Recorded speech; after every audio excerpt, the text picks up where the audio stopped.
I have several announcements to make.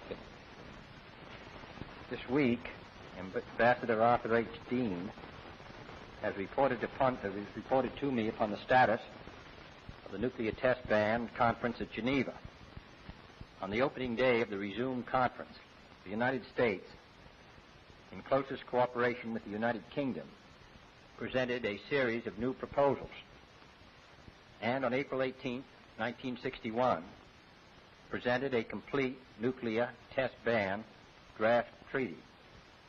The new U.S. position represents an earnest and reasonable effort to reach a workable agreement.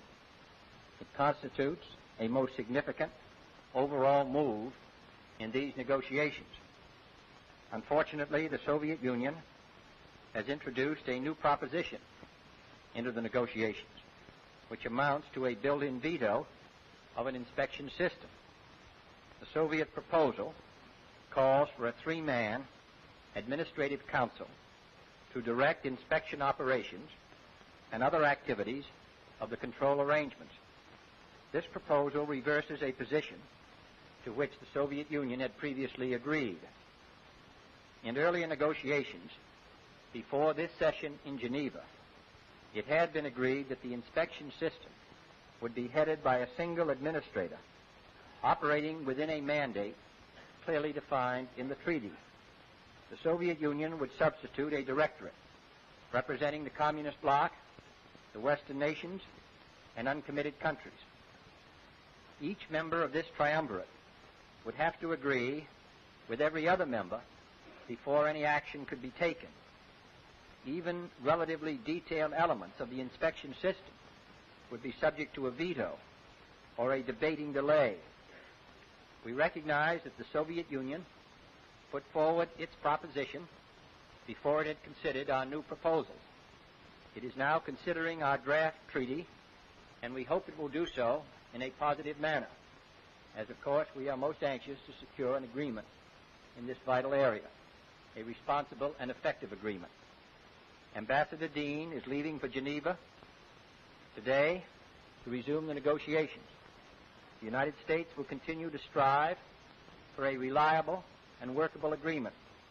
I have asked Ambassador Dean to report to me within a reasonable time on the prospects for a constructive outcome. Secondly, I have asked Vice President Johnson to undertake a special fact-finding mission to Asia. The Vice President has agreed to do this. I consider this an extremely important assignment, and I will be looking forward to receiving the Vice President's first-hand report when he returns. The Vice President will report directly to me upon his return. It is expected that the State Department will make public the itinerary and the technicians who will accompany the Vice President as soon as possible. It is anticipated that in the course of his trip, the Vice President will consult with top governmental officials and conduct discussions on the highest levels relating to the situations in those countries. Next, I have today instructed the United States representatives on the Council of the Organization of the American States to propose the convocation on July 15th of an extraordinary meeting of the Inter-American Economic and Social Council to be held at the ministerial level. The purposes of this meeting should be to initiate and develop planning and arrangements related to realistic economic development in the Americas, as well as to elaborate the objectives of the Act of Bogota in all key areas of economic and social betterment. This will be an important aspect of the cooperative program which I have set forth in the concept of the Alliance for Progress. And then finally, I was asked at a previous press conference what the government was going to do about the aluminum extrusion plant that it owns in Adrian, Michigan. I am pleased to announce that the General Services Administration has completed negotiations for the sale of the plant to the Harvey Aluminum Company of California, and one of the conditions of the sale was that the plant be kept for production. You said earlier today that today's space flight should provide incentive to everyone in our nation concerned with this program to redouble their efforts in this vital field. Do you have any specific proposals as to how these efforts should be redoubled, and would you want more money for space now than you have already asked from Congress? The answer to the question is yes. We are going to send an additional request for appropriations for space, which I hope will have a beneficial effect on the program. We are going to make a substantially larger effort in space. Mr. President, in the speech prepared for delivery in Chicago last Friday, which you did not read, you said that the principal adversary was not the Russians, but rather our own unwillingness to do what must be done.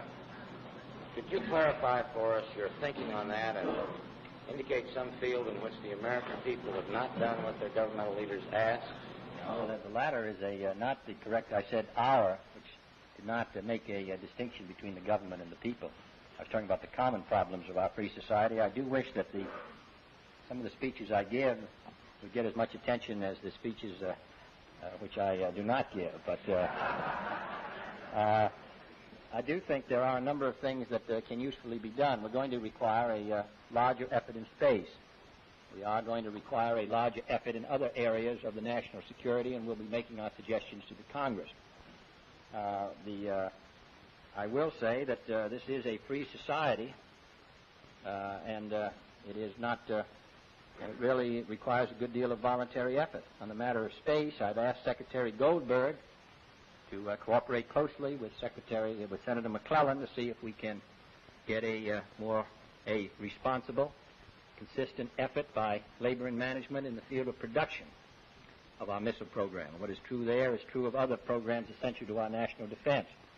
We have meeting at the White House under the leadership of Secretary Goldberg and Secretary Hodges, a panel composed of the leading business and labor leaders of this country and public members to see if we can persuade labor and management to come to useful national conclusions on problems of price and wages, which will affect our balance of payments and also address themselves to the problems of automation. Now, the federal government cannot compel that. All we can do is indicate the need. We are asking the people of this country to spend a good deal of money on mutual security and foreign assistance, which is not a popular program, but which I believe to be essential. We have asked the people to support a greater effort, both the national government and in their own communities, to improve education. We are asking the people of this country to try, regardless of their own personal views, to reach to come closer to the constitutional concept of equality of opportunity for all Americans, regardless of their race or creed. There are a good many of these areas which are within the private sector where each person can contribute usefully to strengthen education, to improve the opportunity for all Americans, to pay heavy burdens as they do in taxation to maintain programs which they may not always wholly agree with, but which at least many of us feel to be in the national interest. In their own private work, to consider the national needs, and we will continue to try to point out where we need a national effort. I ask one follow-up question, sir. When you use the word ours, are you suggesting that it's the unwillingness of government and people to do what must be done? I have not subjected that sentence to the, but what I do think is a problem is to, in a free society, to attempt to come to actions which permit us to compete successfully with the discipline of the communist state. And I think it's probably not only true using the our, I would use it not only in the national sense, but also in the international sense.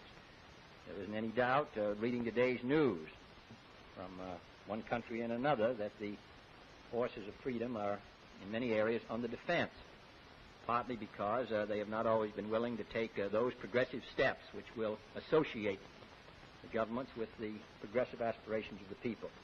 So that when I use our, I use it really in the sense of speaking as a common purpose of the free world, which affects other countries besides ourselves. But as time goes on, I think the point made in the question is a good one. I think we should continue as much as we can to indicate where the people, other than in the payment of taxes or in their acceptance of military obligations, where they can usefully contribute to the advancement of the national interest. I have suggested several areas, and I will suggest others in time. There have been reports that you would be prepared to send American forces into South Vietnam if that became necessary to prevent communist domination of that country. Could you tell us whether that is correct, and also anything else you have regarding plans for that country? Well, we have had a group working in the government, and we've had a Security Council meeting about the problems which are faced in Vietnam by the guerrillas and by the barrage which the present government is being subjected to. The problem of troops is a matter and the matter of what we're going to do to assist Vietnam to retain its independence is a matter still under consideration. There are a good many which I think can most usefully wait till we've had consultation with the government, which up to the present time, which will be one of the matters which Vice President Johnson will deal with, the problem of consultations with the government of Vietnam as to what further steps could most usefully be taken. President, is it elsewhere, or will that operation be disbanded? We have no plans to train Cuban exiles as a Cuban force in this country or in any other country at this time. There are, of course, the Cubans who live in this country have the opportunity to serve in the armed forces of the United States. But if your question means, are we planning now to train a Cuban force, as I understand your question, we are not now training and are not now planning to train a Cuban force of the kind that your question would suggest. Mr. President, are you embarrassed, or is the government harmed in any way by the rather frank statements that Senator Fulbright has made on of supplies that are now being sent to Cuba involve food and medicine, and so that we have to consider carefully all of the implications of further action, and that is being done. President, in addition to the statement you've issued earlier, would you here give your evaluation and reaction to today's successful launching of an American astronaut into space and back? Well, I first would like to repeat what I said about Major Gagarin, which was that as a human accomplishment and as a demonstration of courage, I think everyone, whether they're citizens of this country or citizens of another country, take the greatest personal satisfaction in the accomplishment of another member of the human race. As an American, I am, of course, proud of the effort that a great many scientists and engineers and technicians have made, of all of the astronauts, and, of course, particularly of Commander Shepard and his family. We have a long way to go in the field of space. We are behind, but we are working hard, and we are going to increase our effort. In addition, we are making available the scientific information which we have gathered to other scientists in the world community and people who share our view that the probe into space should be peaceful and should be for the common good. And that will continue to motivate us. Sir, leaving aside the matter of the space trip today, I think many of us are concerned by the relentless knelling of the gong of gloom and doom by some of the administration officials who participate in foreign affairs. I was wondering, sir, if you could tell us if there are any bright spots on the international horizon. Well, I think that we have grounds for encouragement. I am hopeful that NATO will be strengthened by the meeting in Oslo, and that we will make a more determined effort. I believe that as other situations become more difficult, that there is a common recognition of the need for closer collaboration. That is true of NATO. Secondly, I am hopeful that our ties with Japan can become strengthened as the weeks and months pass, and that I have a good deal of encouragement from the effort which India is making on its third five-year plan, which, if successful, could make a tremendous difference for the cause of freedom throughout all of Asia. then I feel that there is a greater recognition in this hemisphere of the, I don't think there's any doubt about this, that there's a greater recognition of the urgency of a common hemispheric approach to the problems of poverty and a common hemispheric effort to improve the life of the people.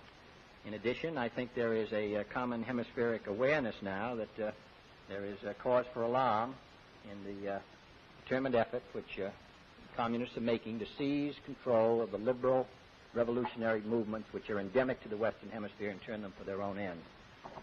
And quite obviously, I think that we're happy about what happened this morning. I'm not a pessimist about the future, but I think that we have a good many problems, but that doesn't... President, you have emphasized on several occasions in public the necessity to find new non-military ways to assert and support our foreign policy. Asia and in Western Europe by its guarantees, and that in itself is a substantial accomplishment. We can assist these countries by our guarantees, at least we can protect these countries by our guarantees against outright military invasion. We can assist them through economic assistance to improve the life of their people.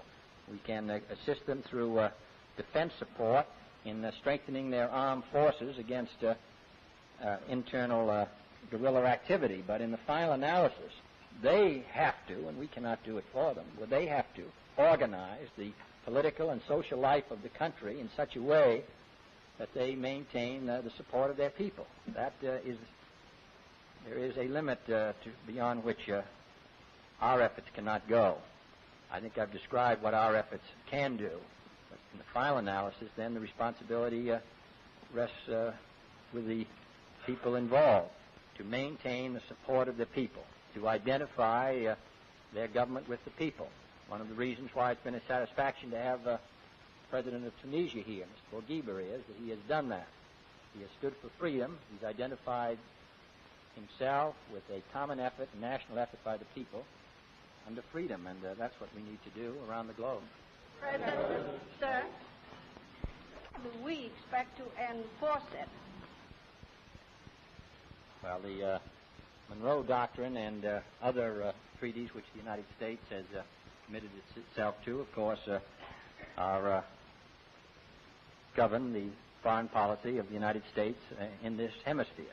I have discussed the problem, and the Secretary of State has made other references to it, and it is a matter of some concern now on a individual and hemispheric basis. President. Mr. President, how would you appraise your first 100 days in office? Well, I feel I can read what you gentlemen write about it, and I wouldn't attempt to contradict you. Tied with Japan as you did, do you think it might still be useful for General Eisenhower to visit Tokyo in the fall, or is that still under consideration? Well, I think it would be of the President. Does your administration have plans for further spending in public work as an attack on unemployment? And do your remarks that a substantially larger effort is needed in the space program indicate that you would prefer to channel any extra spending into the military field? Well, I think that we can make a judgment as to what additional efforts should be made in retraining or public works and so on, based on our judgment of the economy and also what other expenditures we have to make in the field of national security and related. We are making a study of what greater efforts should be made in the field of conventional forces at the present time. All these will be completed before the end of the month and will be made public, so that we are trying to make a judgment of the state of the economy, of what usefully... I've heard it. Now, I don't want to be inaccurate, and it's possible they have, but it has not been brought to my attention, and there was, in our statement this morning, in which we spoke of the fact that we were going to disseminate it to other scientists, there was suggested that others who have pioneered in this field have not made that information available. In that connection, Mr. President, were you satisfied with the coverage given today of the space shot? And if you were, and it was not a successful thing, would we be back in the orphanage? Back in the what? Orphanage.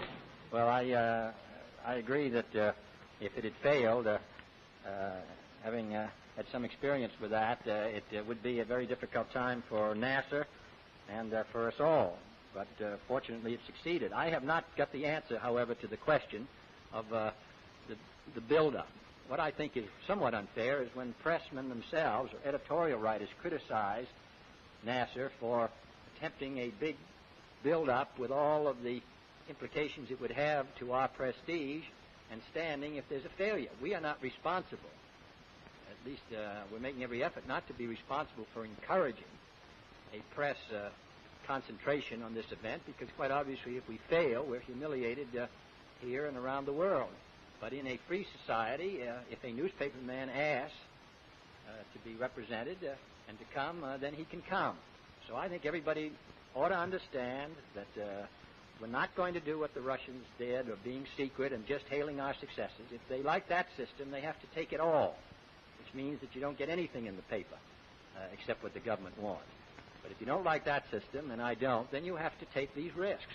And for people to suggest that it's a publicity circus, when at the same time they're very insistent that their reporters go down there, does seem to me to be unfair. What is fair is that we all recognize that our failures are going to be publicized, and so are our successes, and there isn't anything that anyone can do about it or should.